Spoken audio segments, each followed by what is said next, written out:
A friend came to dinner this week and she said, you won a thing, Jo.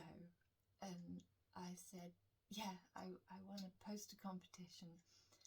And she smiled and she said, yeah. She said, I don't really know what that is. Because posters are things that you make at primary school when the supply teacher doesn't know what to do with you, aren't they? But yet they weirdly exist in academia as well. It's those two places in life, and most people only ever encounter them at primary school. But then if you become an academic, or if you try to become an academic like me, you have to make posters again. It's part of the job. And it sounds ridiculous, but it does make a certain degree of sense, because academics, or when you study for a doctorate, you study something quite complicated in great depths, and so you end up hopefully knowing an enormous amount about some obscure topic that other people don't know an enormous amount about.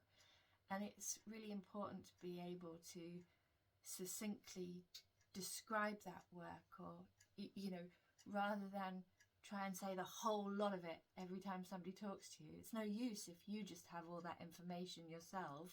You need to be able to convey it to other people, and you can't convey it at the size of which you hold it. You have to be able to package it up nicely. And so the test of can you make a poster of it, that's one of the ways of doing it. And at an in-person event, you would literally make a big poster and then stand next to your poster, and people will come up to you and say, oh, tell me about your work. And you would have to then point to things on your poster and succinctly explain your work to them.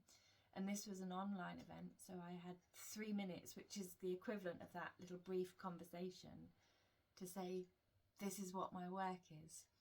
So if you're curious as to what I've been doing, feel free to watch my little video poster.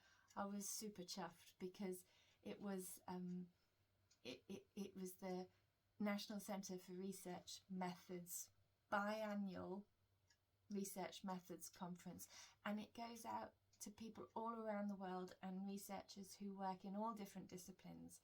And you were invited to submit posters, and only 10 posters got chosen to be at this event, and then they were voted on, and I got chosen, and I won. So I'm very excited by my poster, almost as excited as if it was a supply teacher on a Friday afternoon at primary school.